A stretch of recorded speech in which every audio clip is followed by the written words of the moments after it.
Your favorite besties are back for another episode of No Ma'am. I'm Will, and this is my co-host. Don't forget to hit that like and subscribe button and hit that notification bell so you don't miss a single episode of No Man.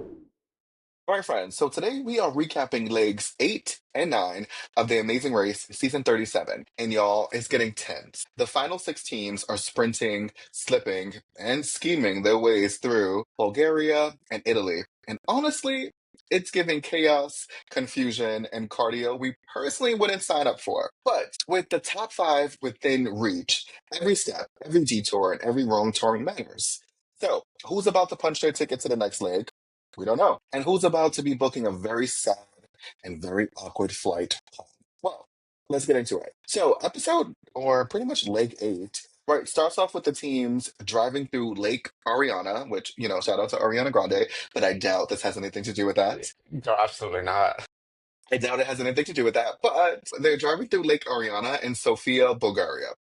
But before they do that, they have the option of driving to the Express Pass. And so Alyssa and Josiah, being in the first place, they decide to go for the Express Pass, which honestly I think was smart because they had the wiggle room to do so. I think that makes sense. Like they're in first place, it was like why not do it? But the Express Pass, the pretty much the challenge of it all is they need to walk on hot coals, and if they complete the task at the end, they will get the Express Pass. So would if you would have saw that you had to walk on hot coals, would you have done it? Hell no. Hell no. Really? Girl, hot coals, you know how hot that thing is? And the thing is, it's your feet, which I feel like is your most important like body part during the amazing race. Like, girl, you Okay. can't be walking out here with burnt soles. I mean, it's true. That would have terrified me. If it was like the hands, like dealing with something hot like that, I can do. Like I'm used to the heat, but like on my hmm feet, no, hell no. I mean, you sound like Josiah because he was more than happy to not do this. I He know, was I like, he know. was like, I no. I don't, He was like, I I don't hate need the hot express things. pass. But Alyssa was so excited to do it. I feel like that's kind of like their relationship, right? It's like she's always so excited, and he's like, I want to stay on the ground. It He's is always very like, much that. I would like to be on the ground, please. I mean, Like, they balance each other out. that's true. And then close after them was Mark and Brett. And they decided because they already knew that the first place team was going to go for the Express Pass, that they said, no, right? We're just going to go and just go straight to the route info. And so with the route info, they needed to go into a water that's kind of surrounded by townspeople, I guess, of Sofia and retrieve a cross to get their next clue. So like I was about to say the preacher man, but it's not a preacher man because it was the priest. The priest Preacher man. throws I was like the preacher man. I don't know why. Like, if you're in the black church, then you know the preacher man. We call it the preacher man. But the priest throws a cross like in the water. The teams have to turn around and see where the cross lands in the pretty much like the lake of it all. And so they do that. But I just think it's what's the most important piece of this whole entire challenge is the fact that when you read the clue, it says that they cannot take a taxi for the rest of the leg. That's the most important piece. Hmm. I'm gonna say this again, right? The most important piece of their clue was that they cannot take a taxi through the rest of the lake. So, I, because of that, Mark and Brett decides to run, and that was also a choice. I mean, yeah, but if anybody could run the leg, the race would be them. Like actually run. Like they're both very physically fit. Yeah, Me, mm-mm. Bus, train, plane. They don't say helicopter. I don't know. As long as it's not a taxi. Bicycles. right. I knew it was going to be important though, just based on how much they were emphasizing it. Like they wouldn't Correct. have edited it in if it wasn't going to come up into play. Because they had like everyone saying like, "Do not take a taxi. Don't take a taxi. Don't take a taxi." So I was like, "Ooh, ooh, Yeah. Yes. Which something's is gonna really happen." important. Right. And so then we also see that Jack and Carson, right? They're leaving last. And they're leaving about an hour and a half or so behind the fifth place team. Throughout the episode, I was like, are they going to be able to catch up to the rest? I don't know. Like, that's an hour and a half, like, after fifth place. And at that point, fifth place was Erica and Melinda. And yeah, they may not be the fastest team, but if you're an hour and a half, like, away from everyone else, your chances of winning this leg is super slim. But yeah, um, But like we said, right? The clue said, do not take a cab. do not take a taxi. And that is the number one rule of the Amazing Race is to read the clue, which is surprising that within 37 seasons later, we still have teams who do not read the clues. Like, I don't understand. And that was the case with Erica and Melinda. Instead of reading do not take a cab, what they do? Just guess. They took a fucking cab everywhere. They Everywhere. took a cab everywhere. And do you know, I yelled at the screen, like, oh my gosh, Erica Melinda, seriously? Like, oh my gosh, like, this is not going to be good for you. I know. I I mean, I don't want to. I mean, spoilers. I guess everybody already watched it. They went home. I wanted to know what I wanted to happen was I wanted them to arrive fourth and then see what was the consequence of them using the taxi. Like that, I think that would have made for a really interesting bit. Like have them arrive fourth or fifth or whatever, and then have who was fifth? Jack and Carson, right? I think. Yeah, Jack and Carson was, well, in the original Jack and Carson, yes. No, yeah, yeah, Yeah, whatever. but Jack and Carson was fifth, yes. It would have been interesting TV to see them get eliminated purely because of the use of the taxi. Oh, because they would have had a A penalty? penalty. Yeah. Yeah. No, I mean, that's true. But yeah, but at the second part of the clue, right, the teams need to find a clue that is hidden away at a click shop because the door, but the catcher here is the door of the shop is not like widely advertised, I would say is the I word, don't. right? Like you wouldn't be able to see it like if you're not close up to the shop, right? We wouldn't have known. And so because it's not labeled boldly, many of the teams didn't even know what a collect shop is, right? And so, nor did they see the marked door. And so, it was really funny that you could see the teams just walking back and forth in front of the door and not knowing that it was the clue there. I know that was actually pretty funny. I absolutely would not have known what the fuck that was, because that Yes, literally just looked like an electric panel or something like that. I don't know. did. But apparently, collect is to like to stoop or to bend. So, I don't know. I kept chuckling at them when they would open that door because clearly she was in darkness. So the whole time I'm just thinking, I'm like, is this poor girl just sitting there in like total darkness waiting for these teams and just gets a little bit of sunlight whenever they open it? Because it looked really dark. Every time they opened it, like it looked really dark in there. I mean, well, I'm sure she probably had light. Like, I'm Okay. sure. Right. I'm looking, I don't think that the Amazing Race would have that lady sit in the shop in just pure darkness. I think it's funny to think that she was literally just sitting there in I darkness mean, waiting for these teams. yeah, I mean, I also think it's kind of crazy that you would think that she would sit there in darkness waiting for the. Listen, every time they opened it, it was like pitch black in there. Yes, but I'm sure it's a TV show. I'm sure they gave her time to say, turn off the lights, the team is right outside. Fair enough. Fair enough. Like, it's still production. You know, they have to get their, like, their camera shots, they have to get their angles, and then there's a lot of stop and go and stop and continue. I'm sure there is. I'm hardly doubt they're just on one continuous thing and they're like, no. They have to stop and say, wait, right. There's a lot of that's happening. So in my mind didn't think that she would just be in the darkness the whole entire time. Well, my mind did. And in my mind, she's still just sitting there in Bulgaria in total darkness right now. Screaming. But after they get their clue at the collect shop, right, the teams need to make their way to Sophia University where they find the next cue. And so Mark and Brett, because they made the choice not to go for the express pass, they're in the lead. And followed by right afterwards is Alyssa and Josiah. And so at the route info, right, the teams must use a Cyrillic cipher to decode a passage. Now, here's where the comedy comes in. Out of the whole entire episode, I feel like this is the most comedic that we've gotten. And it always happens to be with my like favorite team, which is Mark and Brett. I don't know why. I just felt like they're just the comedic gold of season 37. And so, because of the first team to arrive, we get to see them figuring out the clue first. But the catcher is the cipher is not in English. So, so we thought, right? Like, first glance, we was like, wait, how are they going to be able to decode like this? And it says cipher, so we have to know some way that you're going to get like something out of it. Yeah, no, when they showed it and they showed what the characters were on it, I was like, so how does that help them out exactly? Like, I'm confused. And then when they finally flipped it over, I was like, oh, okay, that was Yes. that was very smart. Right. And so, common sense, right? In the heat of it all, you would think, oh, wait, this is super simple. Flip it over. Like, obviously, if you are a viewer to the show, you're like, wait, flip it over. It should be like simple. But when you're in the heat of the moment, you don't get that. So, you don't see that. And because you have so many emotions, everything is going through, you kind of lose all sense of direction. But once they flipped over the cipher, they saw that it was an English. And so it was essential to turn the dial on the top to match the letters and the passage, and then flip over the cipher so you can get the English translation.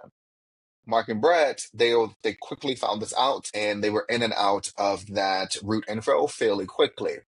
Up next, we had Alyssa and Josiah, and Jonathan and Anna, who pretty much were facing the same challenge as the previous Mark and Brett, where it was, where's the English? They're like, what? I thought it was really funny that no team thought, well, let me flip this over. I mean, I don't think I would have. I don't know. What? That wouldn't be an initial thought to me. Seriously? Like, I don't know. Would you have? Really? Yes, all the details. You gotta look at all the details. I I want to know, make sure, but like, like, everything. honestly, I probably, who was it? Was it Josiah who was like looking at the books trying to figure something out? He was like, Yes, maybe it's in the books. That would have been me. That would have been like probably in the books. Find a book with that letter and open it up or something. I don't know. I probably I would have been there for a while. he had Alyssa jumping on the ladder thinking that the clue was going to be outside the window. At that point, it was a little too much, and I'm like, girl, it's not gonna be that difficult. But Jonathan and Anna, they soon realized that in order for them to decode the message, all they had to do was flip it over. Yet Alyssa and Josiah are still contemplating whether or not they want to use an express pass. And spoiler, I'm really happy that they did not, because that would have been a really horrible decision for them to use the Mhm. express pass that they just got. Let's not be Jonathan and Anna, guys. I think, let's not. No shade to Jonathan and Anna, but let's not use the express pass directly after you get it. Like, let it sit there, let it marinate a little bit. But in the end, Jonathan and Anna were nice enough and told them to flip over the cipher.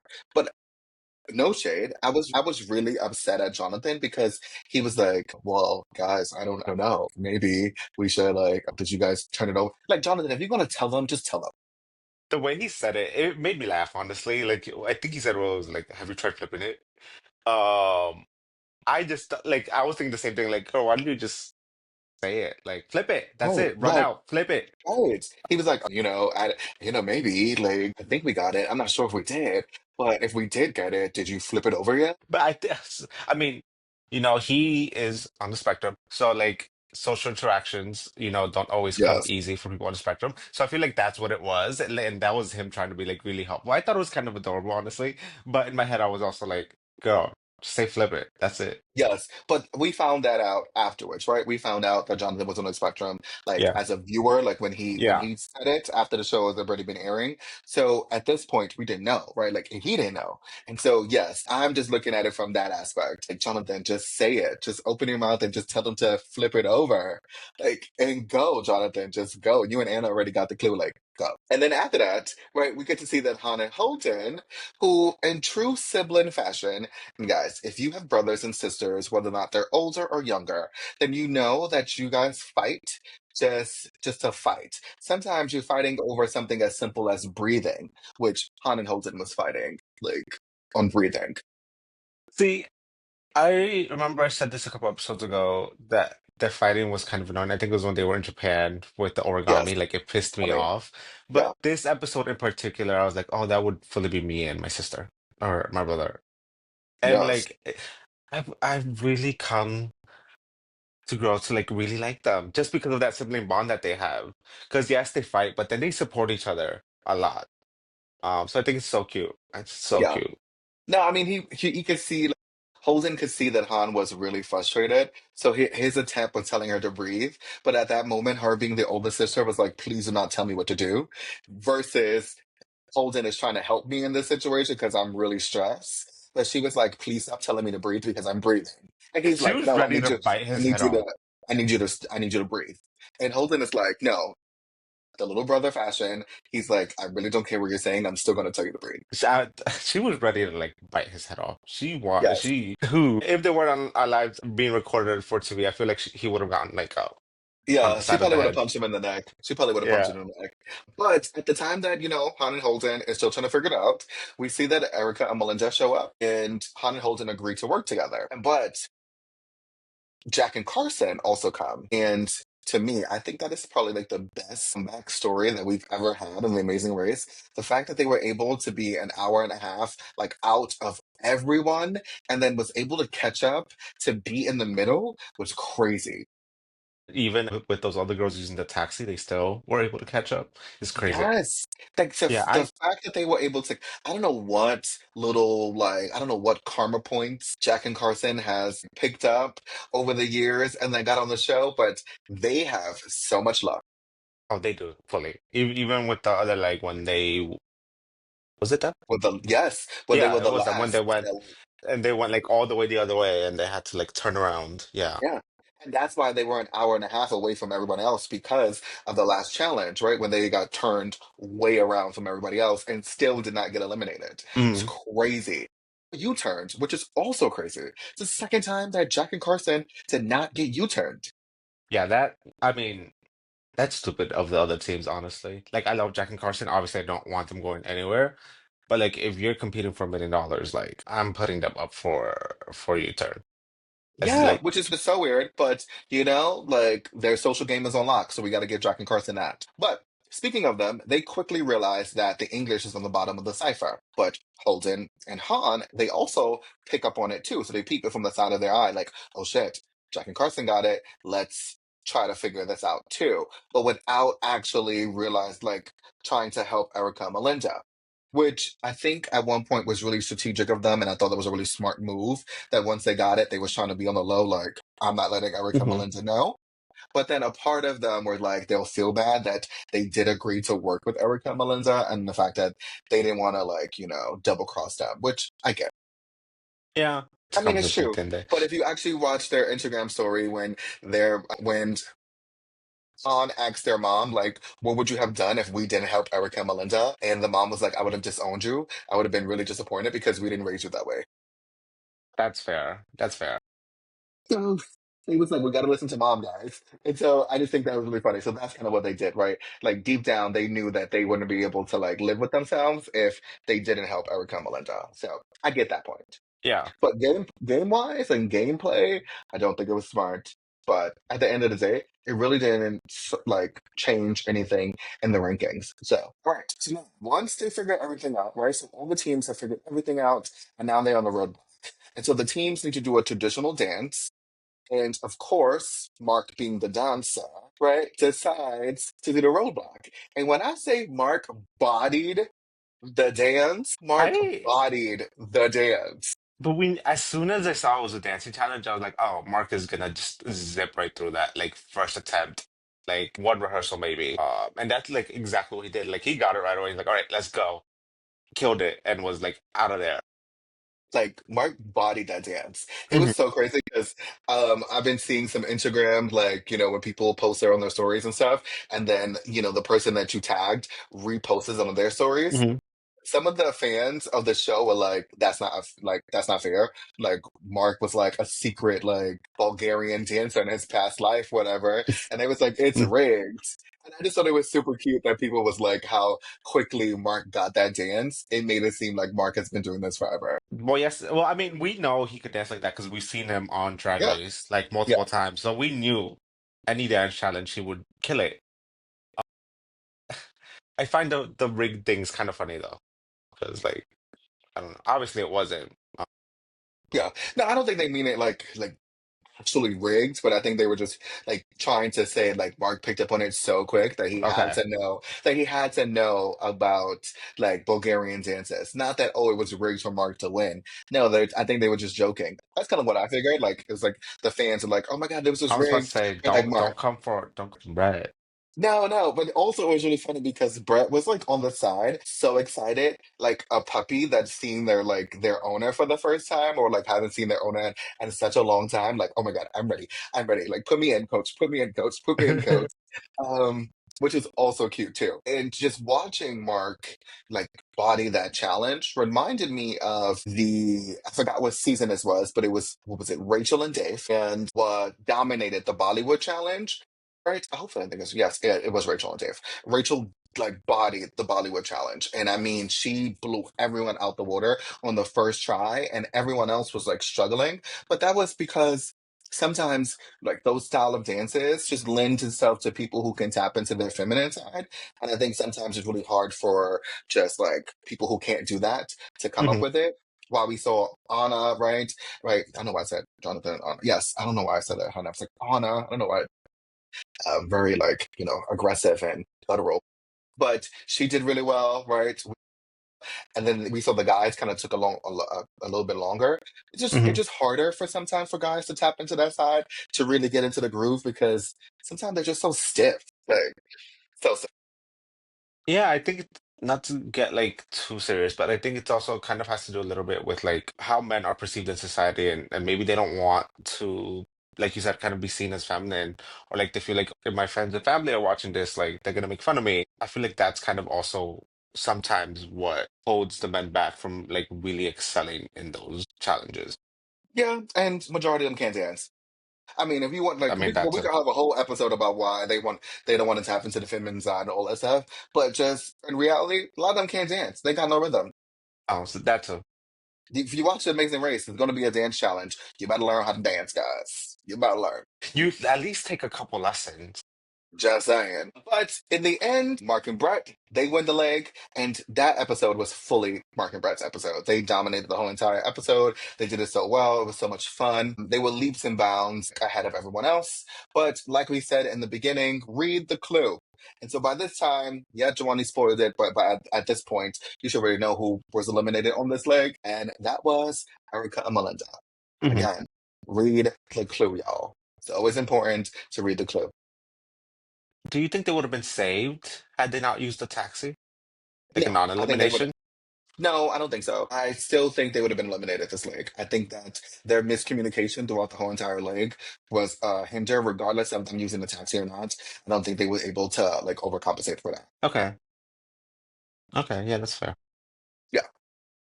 Um, okay, so now on to leg nine, which is the most recent episode, right? And so for the first time ever, the teams are racing through Naples, Italy. But will Josiah, will they use the express pass, right? And or will they just say, you know what, they're gonna keep it and stay? We don't know, right? We have to figure out who is going to be eliminated next. But last leg, like I said, Alyssa and Josiah earned the express pass, and then they have until the end of leg 10 to use it. And as you know, with the Amazing Race, the airports are the great equalizers. So with that being said, everyone is on the same flight to Naples. But Han and Holden, because they came in last place on the last leg, they are in the back of the pack. So are you rooting for Han and Holden? I know. Again, I think it's because I see myself in them, like, with my siblings, kind of that relationship that they have, like that. I'm really rooting for them. Like I still want like Jack and Carson or Mark and Brett to win, but like I don't know. They feel like my little siblings now. I don't know. Like I feel like they've kind of become my siblings. I don't know. Hmm, okay. It's gonna be sad when they go home, and I hate to say when, but We don't know, y'all. We don't know. we don't. That's No, just Shawani's opinion now. We don't know that what's going on. it's just I know, but again, it's just if you line up the teams that are left, I think they fall on the lower. Like if you rank them, they fall on the lower end of that scale. I mean, listen, Love them, love them. things have things have happened on the Amazing Race, so you never know. Oh my God, imagine they win. Underdogs I have won before, so you I never love know. A true. team has won just with their little rolly backpacks, and we didn't think, and they never won a challenge, and they won. So the Beekman boys, right? Like they won, and they were also gay too, but they were old school gays. But I digress. Um, but what I love about the airport conversation is that Mark was like, "Oh my God, I want to know all the tea. Give me all the tea. Like what happened with Express Pass? Give me all." That's why I love Mark and Brett because they are comedic gold and they're so like raw when it comes to that's just their personality. They're not putting on for a TV show. Like they don't care that the cameras are there. That's them. Yeah, fully, fully. It really does feel like you're just kind of following them around. Literally, that's what it is. And Mark always wants to know the tea, and Brett is always like, "I'm just gonna follow Mark. Oh Like, my God. I'm just gonna I follow Mark." want to have a drink with them so bad, like just Kiki. I know. Yes, yes, they seem so much fun. But once in Naples, all the teams they need to make their way to Castel San Elmo. I Oh, think that's how you pronounce it. I think. Hopefully I did it right. And because this group of five teams is so strong, each one of them needs to find a way to pretty much separate themselves from the pack. Because what we're seeing is that a lot of them are neck and neck. And when it comes to the top five, right, it's going to get into that top four. It's going to be really strategic in order for you to separate yourself. That's going to be really smart. So they have to find a way in order to break from the pack. So Jonathan and Anna and Han and Holden, they were able to find the clue first, and they were able to get back on the funicular, right, to go back into the city ahead of the other teams. About 10 to 15 gave them a little bit of buffer, which is great, right? When it comes to these strong of a team, you want to have as much of wiggle room as possible because you never know. No, yeah, fully. But unfortunately, they get lost. And so that I thought that was buffer that they had is gone. I thought that was so funny because you see the other three teams, like, come down after and they find the location right away, while you see the other two still looking everywhere. And I'm like, wait, did I get confused? Like, I thought they went down first. I was like, oh, Yes, they they got did. lost. They got Yeah, it's all lost. about directions and seeing the right directions and paying attention. It's all about the small details. But I think sometimes you get in the heat of the moment and you just start following other teams and you don't trust yourself, and that's when you make mistakes, right? And so we saw that. But the other teams, they get to the clue. The clue gives them information for the detour, and the detour they have to choose between mandolin, in which the teams essentially need to build a mandolin by looking at a finished example, or mozzarella, in which they have to make about like six mozzarella pretzels, I think. I forgot what they're called exactly, but yeah, But yes, they had to fold it and tie in a braid. braids. That's what Yes, mozzarella yeah. braids. I already know which one you would pick. Oh, mozzarella, I would pick easily. the mandolin. I would pick the mandolin. I wouldn't want to do No, the mozzarella. no. I could knock the mozzarella out in like 5 seconds. Yeah, and I probably could be able to do the mandolin really easy. But now, Yeah. what I thought was really smart was that Jonathan and Anna are the only team to pick mandolin. And quite frankly, I think it's smart in two ways. The first way, and it actually plays on Jonathan's strengths, right? Which, no shade, but when Jonathan is in his pocket, if Hmm. you know anything about Jonathan personally from the show, is that when he is in his pocket, he's a really great competitor. Yeah. Yeah, fully. And it When also he helped. gets it, he's like, yes. Yeah. No, but the fact that he had kind of like some knowledge of it, I think was really helpful for him. Like it Yes, wasn't like he was like completely lost trying to figure out something new. Like he was like, okay, like I can do this. And like you yes, saw that focus in his face, and I was like, oh, okay, go yes, off. yeah, right. And then played onto his strength, like you said, so he knew how to do this.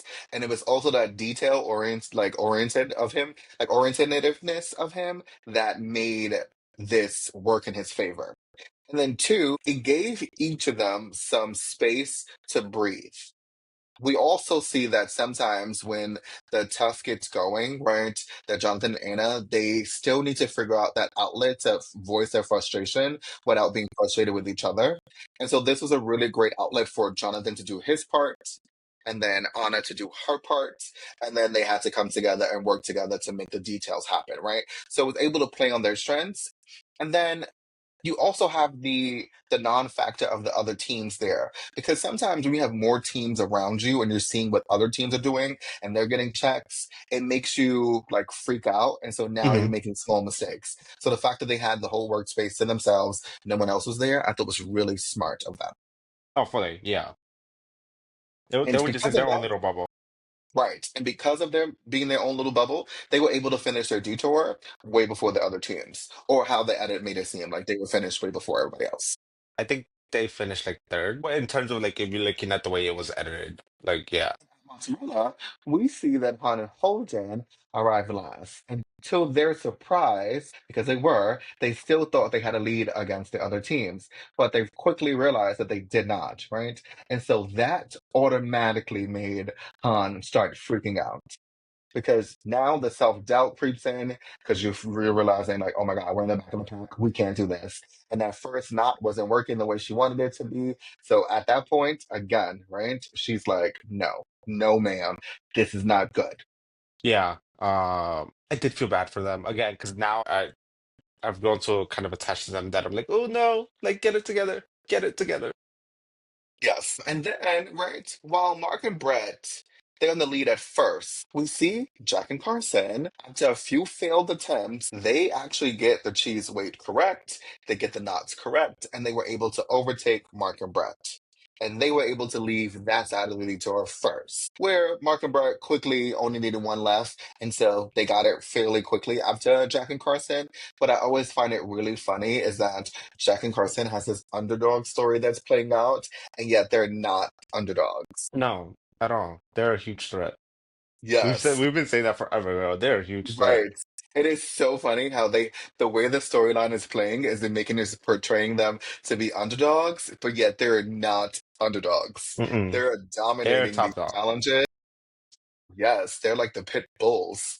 And then Alyssa and Josiah, they eventually like finish, and then Han and Holden at the end of the day, they also finish it. But again, right, at this point, Han and Holden is way behind everyone else. And so it's not looking good for Han and Holden. If you want to think about it, it really isn't. All the other No, teams are at these challenges and they're finishing, and then you have the brother and sister duo that's kind of in the back, like still, we're still here. We're like the little engine that could.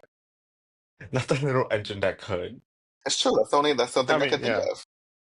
But at the next route info, the teams need to go grocery shopping the old fashioned way. And let's just say some of the teams are having a hard time with the language barrier. And I think that's one of the challenges when you go on the Amazing Race is that you find it hard to know some things because of the language, right? And so you never know where you're gonna go.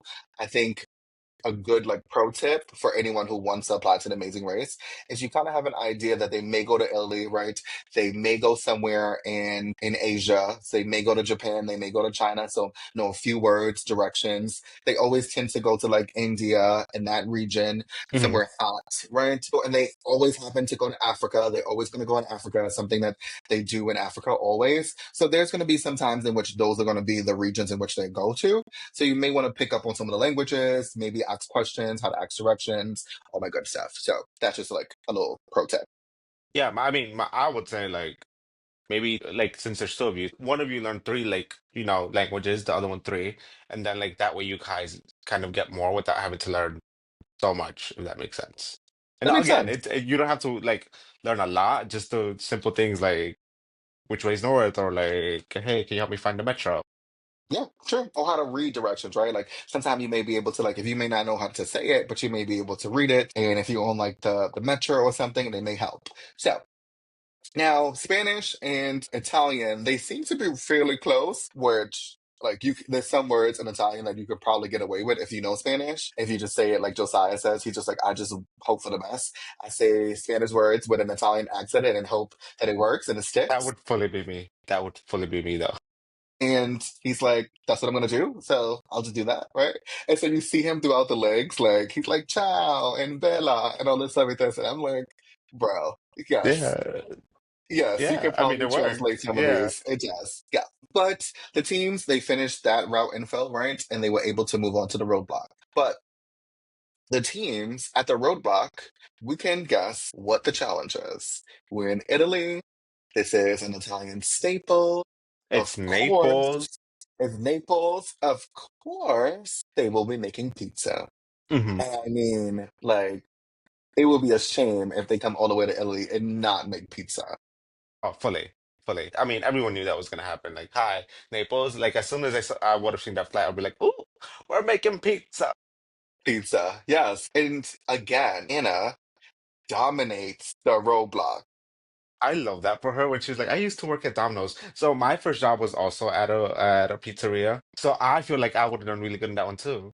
And I just work. I like working with dough. I know how to handle it, and I'm not afraid of like ovens and heat. So I don't think I would have done as good as Anna, but I also wouldn't have been like Jack Carson, Jack. One with two Carson. Carson. Sorry, you guys, I'm horrible with names. Who had to make like 50 pizzas. I mean, yes. But in his defense, he did say that he is a self-proclaimed worst cook. I know, I know, I know. I felt bad I for him. mean, I he felt lived up to the bad. name. He those pizzas, he kept getting a no man for that judge. That judge was like, He no man. just oh fully no ma'am. That was no fucking ma'am. But I feel like that was his audition tape for Worst Cooks in America. Like Probably. that's it. Like producers get on it, cast him, put him on the show. I think that would be hilarious. I mean, hey, he has a spot for sure. He can win Yeah. that because pizza is fairly easy to make. Mm, if you know how to handle dough, yes. If you have no experience with dough whatsoever, and that's your first time like touching dough, you're gonna struggle because Mm. you're gonna like either like do it too thick, do it too thin, and it's gonna rip, which we saw happening. You're not gonna be able to manipulate it properly. So I do. It seems easy. It is not as easy as it looks to do it. I give you that. I Yeah. mean, but if you know how to make pizza, you know how to make pizza. And if you Yeah. don't know how to make pizza like Carson, then you do not know how to make pizza like And Carson. let's be real, most of America does not know how to make pizza. Yeah, and so America, you got work to do, America. But I mean, in more ways than one, but that's a different conversation for a different episode. But in the end, right, we see that Carson was able to get his life together and he finally made a pizza that was acceptable to the judge. But at that point, Han is right behind him, and she dominated that challenge too. She was able to make her pizza fairly quickly. And so we see that right after Jack and Carson get their clue, Han and Holden gets their clue. So now it's a race to the mat. And with the misdirection that was going on, you didn't know which team was going to come out on top. Yeah. What, sorry, real quick, kind of back to that pizza challenge. What I thought was really funny, I wanted to point out, was Jack just sitting there with all the failed pizzas, and he's like, I'm not that mad. I got all this pizza. Like, if I didn't have the pizza, then I'd be mad. I thought that was so funny. Like him trying to like spin it into a positive. He's like, I'm not mad. I got pizza. Like, hello. Yes, Jack in this whole situation has been like the calm of the two, whereas Carson is always like high strung. So, which makes sense. And I also think that's why their friendship works too, because Jack always sees the bright side of things. And then Carson is always like, oh my God, we're about to go home. Yeah. And Jack is like, if we go home, guess what? We have pizza. Literally, literally, he's like, I'm not mad. I got pizza in Naples. Like, I'm fine. Right. But in the end, Jack and Carson come out on top, and Han and Holden, unfortunately, they get to the mat last. And who am I kidding? It was a non-elimination leg, and they were saved. Yeah, yeah. I was so happy because I thought they were I thought it was over for them. Um, Especially the way he like uh welcomed them to the mat. I'm like, oh my God, they're going home. That's it. Yeah, They're going home. yeah. And then I was But so happy when he was like, nope. yeah, also, I love that they were like true sports about it. They were not upset. They've Oh yeah, accepted it, right? And they were like, you know what, it's our fate, and that's what it was. And I thought that was great. Like, I hate poor sportsmanship. Like, that's not something I like. Or, when you know that you're behind all the other teams and now you want to be like, oh my God, and you want to go crazy. I just can't get into that. But I like that they were in that way. no, So, yeah, totally. Yeah, no, they were really. I don't want to say sweet about it, but like they were like, it is what it is. That's the way the cards fell. yep. It was like, if this is the way the cookie crumbles, then this is the way the cookie Yep. crumbles. All But right. luckily, they got to stick around. So we still have a top five, y'all. So who will be eliminated next? We're getting close to knowing who is going to win that $1 million prize and be the winners of Amazing Race season 37. But that's the end of our recap, friends. So, friends, what did you think of the episode? Did this episode leave you hungry for more? Are you excited to see who will be in the top four? Or are you a fan of non-elimination legs? Whatever it is, you know what to do. So hit that follow button on your favorite platform, whether it's Spotify, Apple, or iHeartRadio. We are everywhere. Leave a 5-star rating, literally like it owes you money. Drop your favorite moment, right, in our DM or comment below. We're literally dying to hear from you. And remember the no man motto: stay loud, stay proud, and never settle for mediocre. Until next time, Bessies, this is No Ma'am, where real talk means legendary energy. Bye.